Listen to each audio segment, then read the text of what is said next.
On va prier. Éternel, Dieu de grâce, Père de miséricorde, nous voulons bénir encore ton Saint-Nom pour ce jour que tu as fait. Merci encore, Seigneur Père éternel, parce qu'il t'a plu de nous renouveler le souffle de vie à chacun. Merci pour cette journée nouvelle, Seigneur Dieu Tout-Puissant.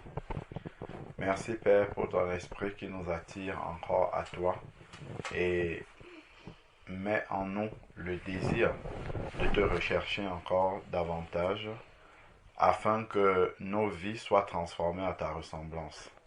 Seigneur, merci encore pour ces enfants qui reçoivent des enseignements venant de toi. Notre prière est que l'ennemi ne vienne pas pour spolier tout ce qu'elles ont appris, Seigneur Dieu Tout-Puissant, mais plutôt que ton esprit garde cela en elles et produise la vie, qu'elles puissent vivre ces paroles, que nous puissions vivre ces paroles-là, Seigneur Dieu, et au travers de cette vie-là, que des âmes puissent être interpellées et se tournent vers toi. Merci encore parce que tu nous instruis sur la nouvelle naissance qui est la clé de la rencontre avec toi. Seigneur Dieu, nous te bénissons encore. Viens encore continuer, Seigneur Dieu, à ouvrir notre intelligence pour que nous comprenions, mais surtout à ouvrir notre cœur afin que nous puissions, Seigneur Dieu, accomplir ta volonté. Que toute la gloire te revienne, d'éternité en éternité, au nom de Jésus-Christ. Amen. Amen. Vous priez. Seigneur, je te remercie pour cette journée. Merci parce que tu nous as gardés, protégés, tu nous as permis d'ouvrir les yeux. Je te prie, Seigneur, pour cette parole que nous allons essayer de comprendre. Aide-nous à bien comprendre, qu'elle puisse rester gravée dans notre cœur, au nom de Jésus-Christ. Amen. Amen. Seigneur, je te prie pour la parole, fais qu'on puisse bien étudier, fais qu'on puisse bien comprendre, fais qu'on puisse aussi bien s'en souvenir et qu'elle ne s'envole pas, fais qu'on puisse aussi bien comprendre et bien... Au nom de Jésus-Christ, Amen. Amen. Alors, dans la dernière fois, on avait vu que Nicodème allait voir Jésus à quel moment? Oui, Raphaëla. Dans la nuit. Voilà. Et qu'est-ce qu'on avait compris au travers de ça? Oui, Wendy. Qu'il avait honte de parler devant les sacrificateurs parce que il voulait rester avec Jésus, mais aussi rester avec les sacrificateurs. Voilà. Donc, il avait plus peur des sacrificateurs que de Jésus. Donc, il ne voulait pas qu'on vienne le voir. Et qu'est-ce qu'on a compris pour nous-mêmes? Qu'il ne faudrait pas avoir honte de Jésus. Voilà. Il ne faut pas avoir honte de Jésus. Et on avait dit aussi la nouvelle naissance. Qu'est-ce qu'on avait dit à propos de la nouvelle naissance? Que pour être sauvé, il faut naître de nouveau. D'accord? Oui. Mais qu'est-ce qu'on a dit précisément sur la nouvelle naissance? Qu'est-ce qu'on a écrit sur la nouvelle naissance? On a écrit, pour venir à Jésus, il ne faudrait pas le faire en se cachant. Parce que Jésus est mort pour nous, publiquement. Pour être sauvé par Jésus, il faut naître de nouveau, c'est-à-dire naître d'eau et d'esprit. Il faudrait donc se décider de quitter son ancienne vie et vivre une nouvelle vie avec Jésus. D'accord. Entre parenthèses, lui obéir. Pour naître de nouveau, il faut être décidé à changer. Il faut être décidé à Changer. Voilà. Vous avez compris la nouvelle naissance? Oui. Il faut être décidé à changer. Voilà. Est-ce que vous êtes décidé à changer? Oui. Wendy, tu es décidé à changer? Oui. On se décide devant Dieu. D'accord? C'est un engagement qu'on fait devant Dieu. Donc si on dit qu'on est décidé à changer, Alors que dans notre propre cœur, nous ne sommes pas décidés à changer. Dieu Voix. il le voit, tout à fait. Et il sait que nous ne sommes pas sincères. Est-ce que vous avez compris? Oui. Donc, il faut être sincère devant, Dieu. parce qu'on peut mentir aux hommes, mais on ne peut pas mentir à... Dieu. Voilà, donc Dieu voit nos cœurs. Alors, donc, on va prendre le verset 6 qui lisait la dernière fois. C'était Wendy. Bon, ok, Raphaëla, tu vas lire le verset 6. On s'arrête verset par verset. Alors, ce qui est né de la chair est chair.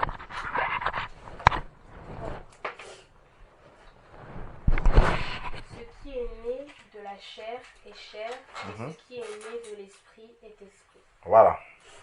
Ce qui est né de la chair est chair. Ce qui est né de l'esprit est esprit. Qu'est-ce que ça veut dire ça? Ce qui est né de la chair est chair. Ce qui est né de l'esprit est esprit. Ça veut dire déjà, sans comprendre qu'est-ce que c'est naître de la chair, naître de l'esprit, c'est déjà que ce qui est né de la chair est différent de ce qui est né de l'esprit. Ça, c'est déjà ce que ça veut dire, cette phrase-là. Ce qui est chair, ce qui est esprit est esprit. Donc, ce qui est né de la chair est différent de ce qui est né de l'esprit. Bon. Maintenant, qu'est-ce qui est né de la chair? C'est quand on naît physiquement en sortant du ventre de sa maman. Vous pouvez écrire.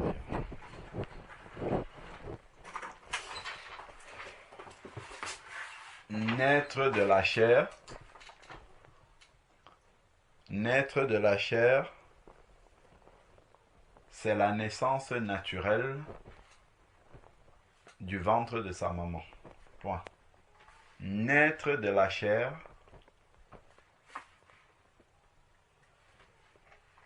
naître de la chair, c'est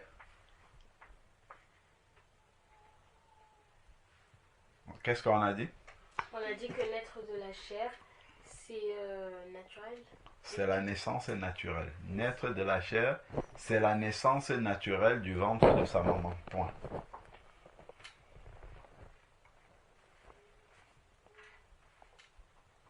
Naître de la chair,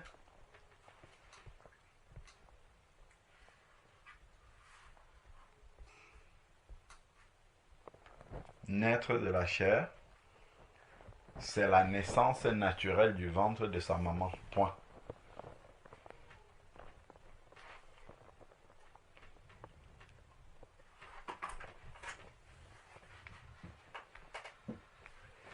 Naître de la chair, c'est la naissance naturelle du ventre de sa maman. Point. Nous appartenons donc à la famille de notre maman. Bien sûr, de notre papa.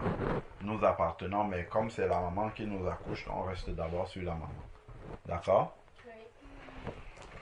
Nous appartenons donc à la famille de celle qui nous a accouchés. On va même dire ça comme ça va être plus simple. Nous appartenons donc à la famille de celle qui nous a accouchés.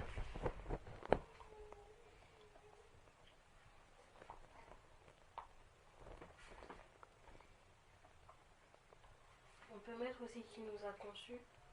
Oui, c'est pareil. C'est surtout qui nous a accouchés.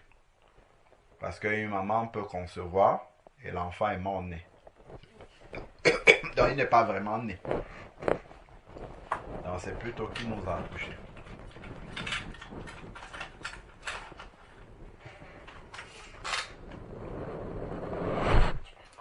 Qu'est-ce que tu as écrit, Wendy? Naître de la chair, c'est la naissance naturelle du ventre de sa maman. Nous appartenons donc à la famille De celle qui nous a... accouchés. Voilà, point. Naître de l'esprit. Donc vous allez à la ligne maintenant. Naître de l'esprit. Naître de l'esprit, c'est recevoir le Saint-Esprit. Naître de l'Esprit, c'est recevoir le Saint-Esprit.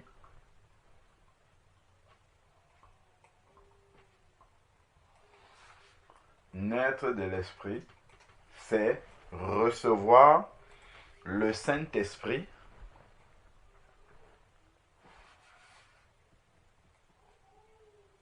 Naître de l'Esprit, c'est recevoir le Saint-Esprit.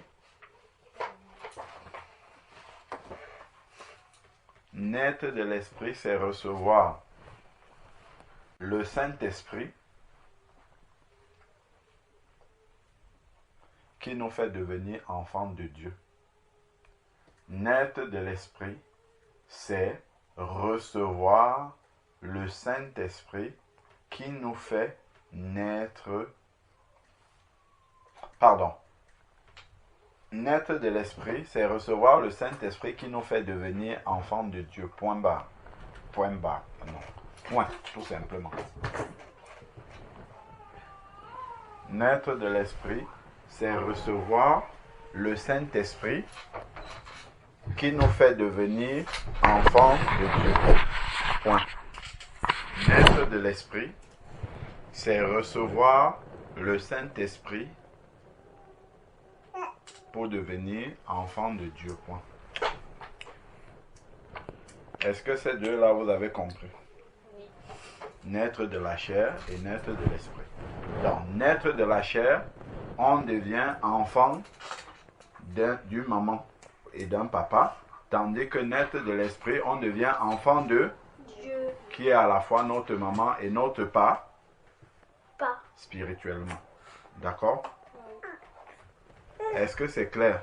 Oui, papa. Ok, donc on continue. Donc ce qui est chair, ce qui est esprit, esprit, c'était le verset 6. Continue verset 7, Raphaël, s'il te plaît. Ne t'étonne pas que je t'ai dit. Il faut que vous naissiez de nouveau. Point. Est-ce que Jésus vous voit Nicodème? Non. Non. Pourquoi il dit que vous naissiez de nouveau? Alors qu'il ne le vous voit pas. Oui, Wendy. Pour dire au comment dire, généralement pour tout le monde. D'accord, Raphaël. Les disciples. Je voulais dire la même chose. D'accord. Est-ce que vous pouvez relire le premier verset du texte? Ce qui Mais Non. il y eut un homme. Oui, le premier verset. Alors, mais il y eut un homme d'entre les pharisiens nommé Nicodème, un chef des Juifs. D'accord. Oui. Oui, en fait, il dit ça aux pharisiens. Alors. Quand il dit vous, il faut que vous naissiez de nouveau, c'est parce que Nicodème est le chef, donc le représentant des pharisiens. Donc quand il dit vous, il s'adresse à tous ceux qui sont pharisiens et dont Nicodème est le chef. Parce que si déjà leur chef ne comprend pas la nouvelle naissance, à plus forte raison, ceux qui sont sous ses ordres. Donc, il parle aux pharisiens. Il dit qu'il faut que vous naissiez de nouveau. Vous enseignez la parole de Dieu sans être né de nouveau. D'accord? Donc, il faut commencer par naître de nouveau. Ben, c'est comme vous étudiez la parole de Dieu, mais il faudrait que vous naissiez de nouveau.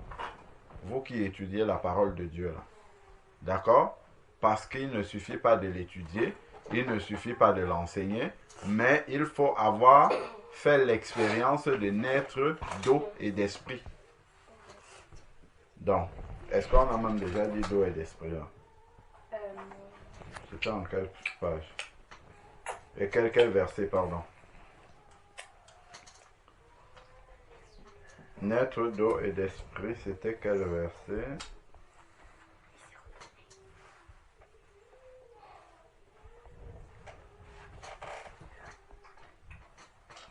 Donc, vous avez le texte devant vous. Je vous ai demandé naître d'eau et d'esprit, c'est quel verset? On cherche. C'est le verset 7. C'est ce qui est écrit dans le verset 7. Il faut lire le texte. C'est le verset 5. Ah, oui, c'est le verset 5. Voilà. Donc, on a parlé de la naissance naître de la chair. Et donc, en définissant, on a oublié de mettre et naître d'eau. Vous écrivez aussi. Naître d'eau, c'est... Donc, on a dit naître de la chair, naître de l'esprit, naître d'eau. C'est quoi naître d'eau? Qu'est-ce qu'on va expliquer? Quand un enfant est dans le ventre de sa maman, il est dans l'eau. Il est dans une poche qu'on appelle la poche des os. Et quand il doit sortir, la poche des os va se rompre. Et donc, la maman va lâcher de l'eau pour que l'enfant puisse sortir. Donc, quand il parle de naître d'eau, c'est à l'image de la naissance physique, mais ça va se passer spirituellement. D'accord? Donc, naître d'eau, c'est naître de la parole de Dieu. Parce que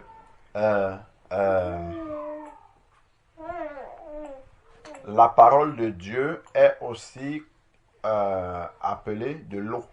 D'accord? On parle souvent de l'eau de la parole. Donc, naître d'eau, c'est être né de la parole de Dieu. Ça veut dire quoi, être né de la parole de Dieu? C'est lorsque on a écouté la parole de Dieu et qu'elle a touché notre cœur. D'accord?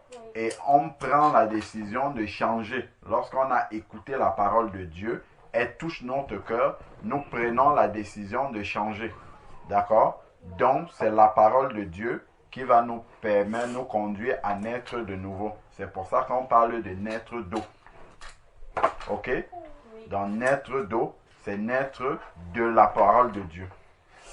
Vous avez écrit, naître d'eau, c'est naître de la parole de Dieu. 2 points. On écoute la parole de Dieu, le cœur est touché et on prend la décision de changer. 2 points. Donc, naître d'eau, c'est naître de la parole de Dieu. 2 points. On écoute la parole de Dieu, virgule. Notre cœur est touché, virgule. On écoute la parole de Dieu, virgule. Notre cœur est touché, virgule. Et on décide de changer, point. Et on décide de changer. Je vais vous donner un autre verset biblique. Je crois que c'est dans le livre de Pierre que c'est écrit.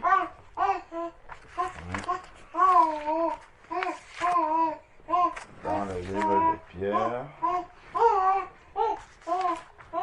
Dans naître d'eau, c'est naître de la parole de Dieu. 2 points. On écoute la parole de Dieu.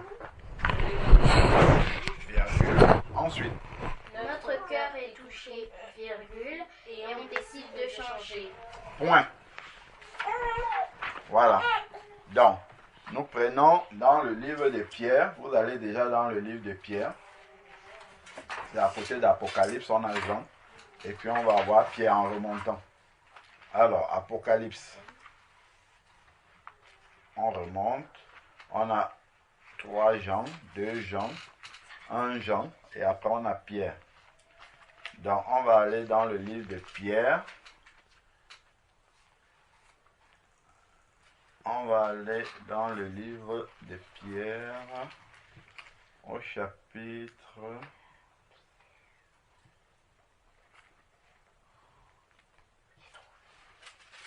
1 Pierre.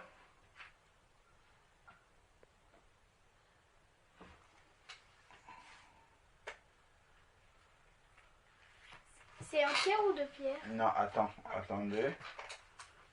Voilà, 1 Pierre chapitre 1. C'est où Pierre? J'ai bien donné là où se trouve Pierre. J'ai dit on parle d'Apocalypse, c'est-à-dire de la fin. Après on a 3 Jean. Après on a 2 Jean, on a 1 Jean et après on a Pierre. Il faut être attentif quand je parle. Alors, donc, 1 Pierre chapitre 1.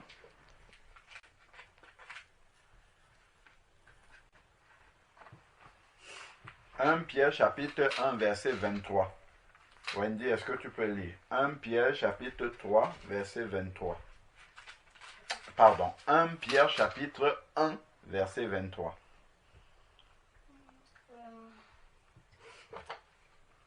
Les autres de tout votre cœur.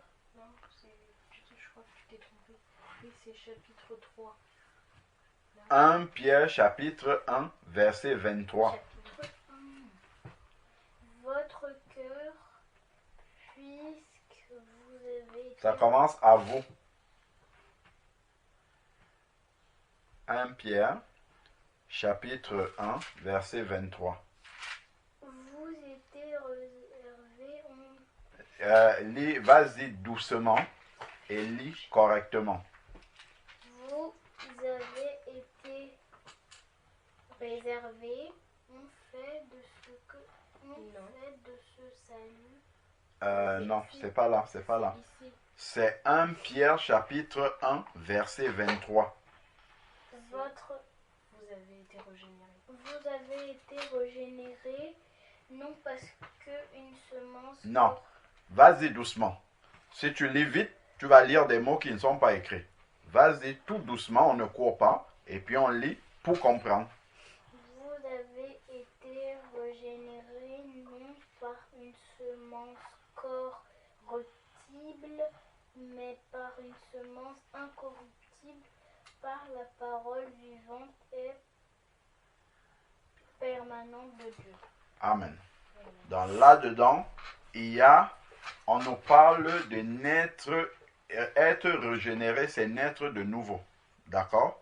Donc, quand il dit vous avez été régénéré, c'est vous êtes né de nouveau par une semence. Vous n'êtes pas né de nouveau par une semence corruptible, mais par une semence incorruptible, par la parole vivante et permanente de Dieu. D'accord? Donc ça, c'est naître par la parole de Dieu. Ok? Donc ça, c'est naître d'eau. Donc vous pouvez noter, entre parenthèses, à la fin de ce que vous avez écrit là, entre parenthèses, 1 Pierre 1, verset 23. C'est ça, naître d'eau. Naître de la parole de Dieu. Voilà le verset qui dit qu'on est de la parole de Dieu. Donc c'est 1 Pierre chapitre 1, verset 23, entre parenthèses. Tu as noté, c'est bon?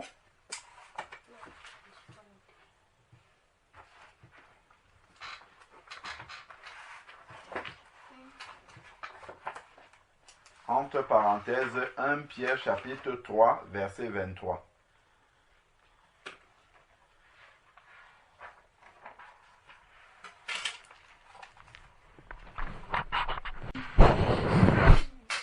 Alors, donc, on a dit que naître d'eau, c'est aussi naître de la parole. Et on a vu le verset qui correspond. Donc, naître d'eau, également, l'eau peut représenter aussi l'eau qui vient nous laver, qui vient nous purifier. Parce que la parole de Dieu, en fait, nettoie notre cœur. Parce que le rôle de l'eau aussi, c'est de laver et de purifier. D'accord? Donc, quand on plonge quelqu'un dans l'eau du baptême, c'est aussi l'image que la personne devient propre. Parce que quand tu rentres dans la salle de bain et que tu te laves, en fait, tu vas ressortir propre. Dans l'image de naître d'eau aussi, c'est d'être lavé de ses souillures. Ok? C'est ça, naître d'eau. On peut noter aussi. Naître d'eau, c'est aussi être lavé de ses souillures. C'est l'eau qui lave la saleté. Donc, être lavé de ses souillures. Donc, la parole de Dieu lave les souillures qu'on peut avoir.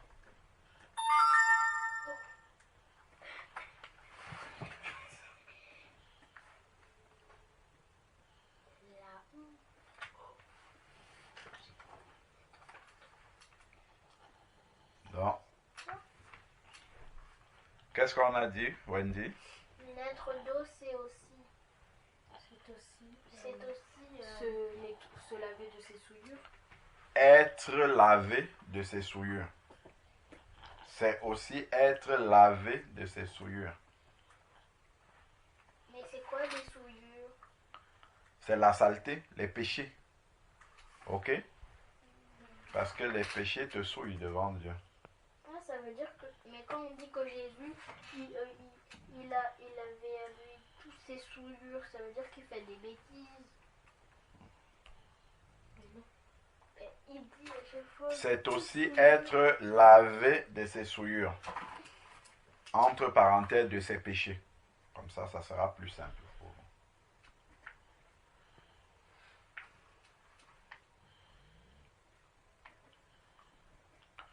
On peut lire dans Jean 15, verset 3.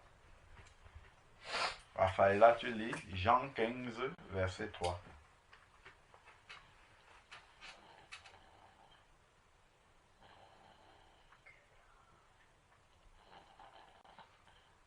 Jean 15, verset 3. Mhm. Déjà, vous êtes purs à cause de la parole que je vous ai annoncée. Voilà.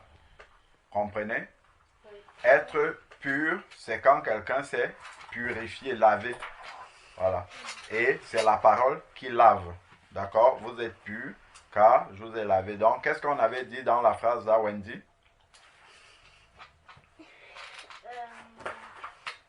Être d'eau, c'est aussi être lavé de ses souillures. Entre parenthèses, de ses péchés. De ses péchés. Alors, vous pouvez prendre déjà Jean 15, verset 8, qu'on vient de lire. Non, pardon, c'est Jean 15, verset 3. Voilà, Jean 15, verset 3. Et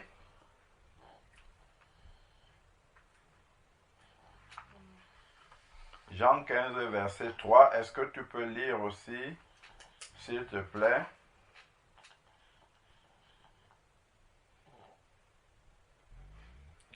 Acte 22, verset 16.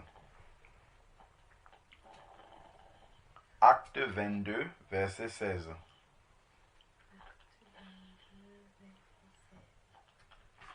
Acte 22, verset 16. Et maintenant, que tardes-tu? À haute voix, s'il te plaît. Et maintenant, que tardes-tu?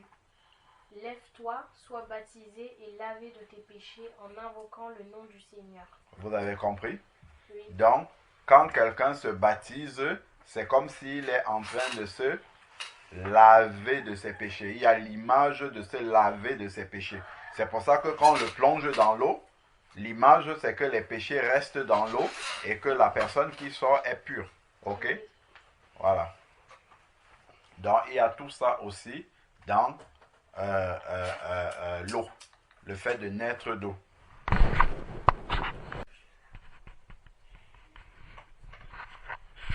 Oui, donc vous avez noté Jean 15, verset 3.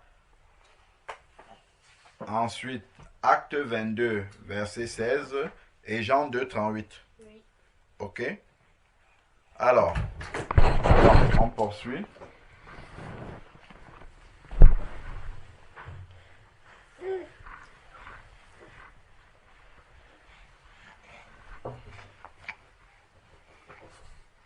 Alors, donc, on va poursuivre.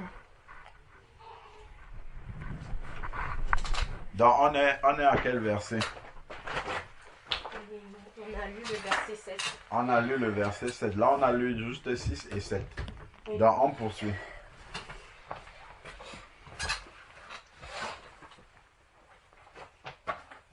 Donc, on a dit que le vous, il faut que vous naissiez de nouveau. Il parle aux pharisiens. Voilà. Donc, on peut connaître la Bible, mais sans être né de nouveau. Ok? Ce n'est pas parce qu'on connaît la Bible qu'on est né de nouveau. On a vu qu'il y a une démarche pour être né de nouveau. D'accord? Alors, donc on poursuit avec Jean. Donc on passe au verset Jean 3 toujours. On passe au verset 8. Jean 3, verset 8.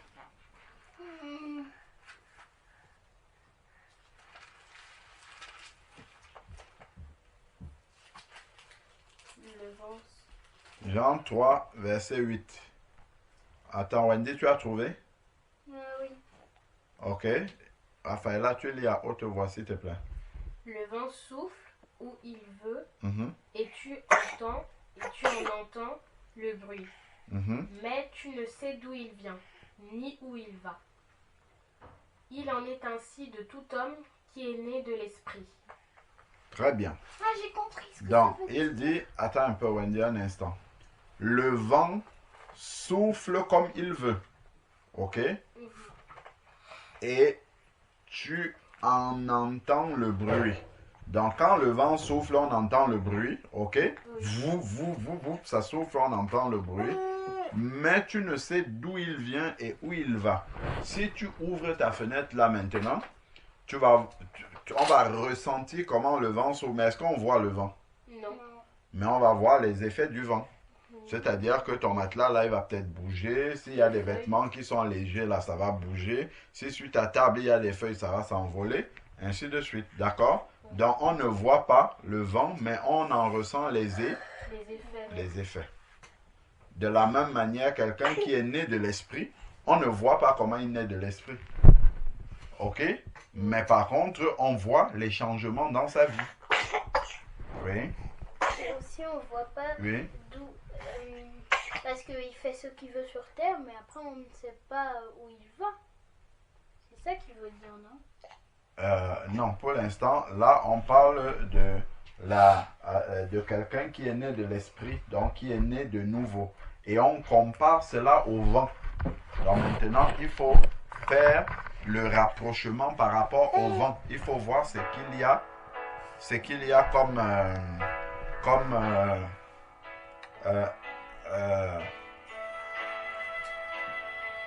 il faut voir ce qui lui ressemble, d'accord? Ce qui est similaire, voilà. Ok?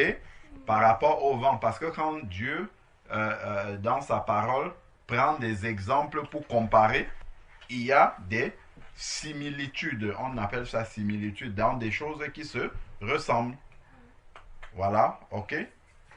On dit aussi des choses analogues, c'est-à-dire que c'est pareil de part et d'autre, mais les choses qui sont physiques, après, Dieu les utilise pour nous expliquer les choses spirituelles. Ok? Donc là, maintenant, il prend la nouvelle naissance et le vent. Avant, il avait pris la nouvelle naissance et la naissance physique. Après, il a pris la nouvelle naissance et quand tu te laves avec de l'eau. Ok? Donc, il y a tout ça pour expliquer toujours tout ce qui se passe pendant la nouvelle naissance. Donc là, maintenant, quelqu'un qui est né de nouveau, il est comme du vent. Le vent, on ne le voit pas, mais on voit les effets du vent. Ok? On ne sait pas d'où le vent est venu, où est-ce qu'il est en train de partir, mais on voit seulement les effets. Donc, de la même manière, quand quelqu'un est né de nouveau, tu vois les changements dans sa vie. Tu ne sais pas forcément d'où est-ce que c'est venu, sa nouvelle naissance, comment ça a commencé, mais tu vois seulement comment sa vie est transformée. Ok? Et tu ne sais pas comment elle va se... bon, on sait qu'il va aller au ciel s'il persévère jusqu'à la fin, mais tu n'en sais pas forcément l'issue, parce que c'est Dieu qui a le plan de la vie de quelqu'un. Ok? Parce que tu ne sais pas comment Dieu va conduire la vie de cette personne-là jusqu'au bout. Ok? Donc tu ne sais, pour ça qu'il dit tu ne sais pas où il va. Parce que c'est le Saint-Esprit qui conduit, qui connaît la direction, mais toi tu ne sais pas quelle est la direction que tu es en train de suivre. Ok? C'est le Saint-Esprit qui la connaît. Même si on connaît la destination, la direction, la manière dont ça va se passer jusqu'à la fin, tu ne sais pas. Exactement. Ok? Donc, d'accord? Donc, voilà le cas du vent avec en comparaison à quelqu'un qui est né de nouveau, né de l'esprit. Ok? Quiconque est né de l'esprit. Verset 9. On lit le verset 9.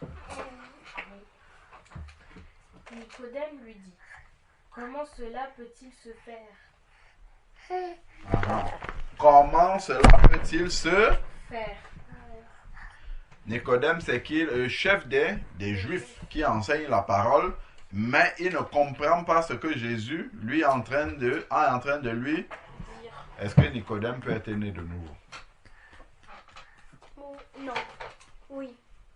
Pourquoi?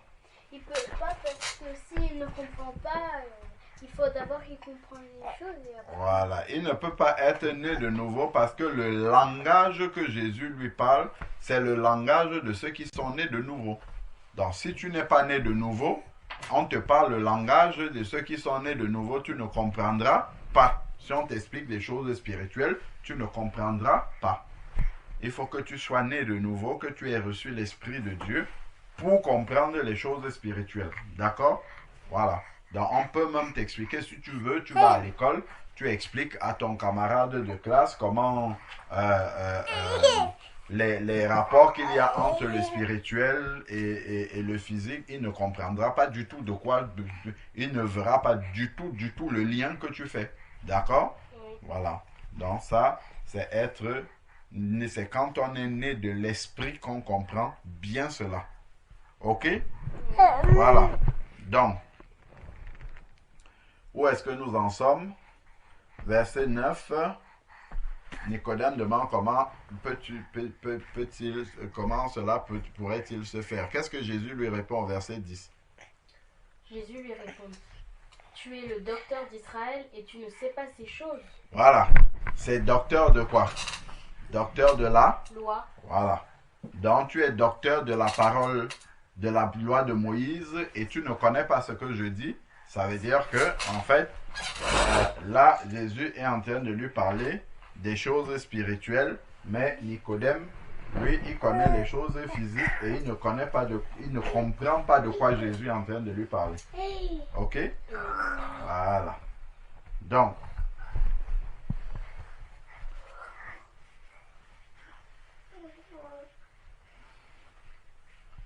voilà.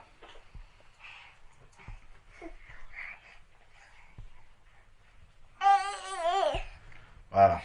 Alors, donc, on va prendre le verset suivant. C'est quel verset? Verset 11.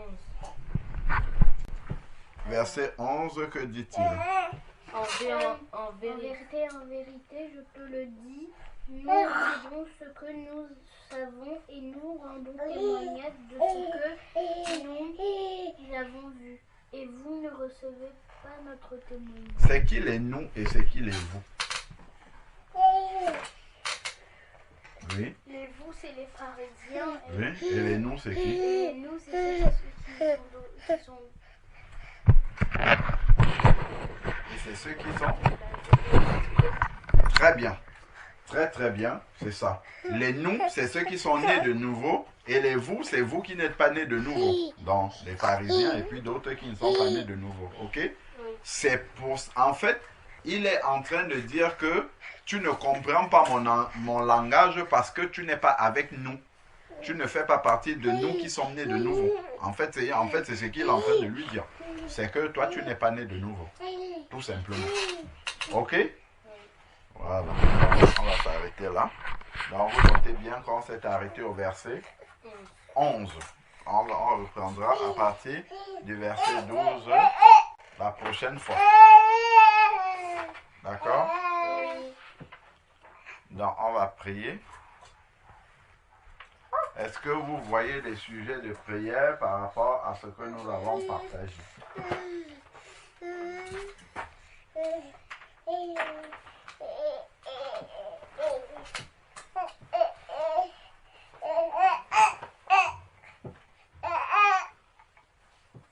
Est-ce que vous voyez des sujets de prière?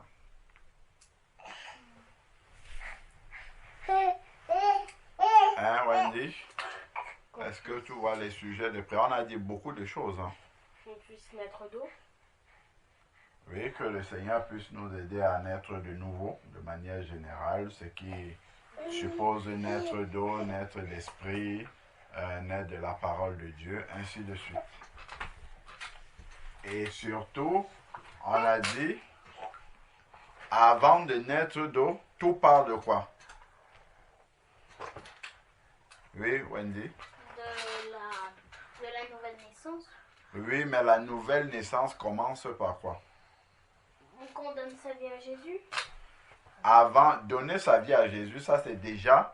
il faut décider à changer. Voilà, c'est ça. Donc là, c'est un sujet de prière.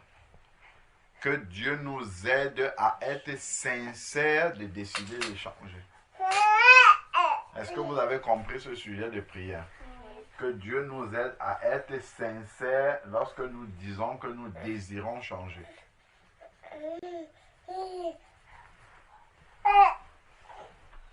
Donc, je vous laisse prier sur ce sujet-là. Que Dieu nous aide à être sincères sur notre désir de changer. Et après, le deuxième sujet, Wendy, tu vas prier que Dieu nous aide à être sincères dans notre désir de changer. Et Raphaëla, ça sera le deuxième sujet de prière que tu as donné, que Dieu nous aide à naître de nouveau. Ok? Allez-y. Wendy, tu commences. Seigneur, je te prie pour que tu nous aides à avoir le désir de changer. Amen. Fais qu'on puisse te servir et qu'on puisse aussi rester auprès de toi. Amen. Et faire que le diable ne vienne pas pour nous montrer un autre chemin. Et que nous puissions être toujours dans tes bras et ne pas s'envoler de tes bras au nom de Jésus-Christ. Amen. Amen. Seigneur, je te prie, Seigneur, que tu puisses nous aider à naître de nouveau, mais aussi à être sincères quand nous disons que nous voudrions changer. Qu'on puisse garder cette parole au fond de notre cœur et ne pas l'oublier. Au nom de Jésus-Christ. Amen. Amen.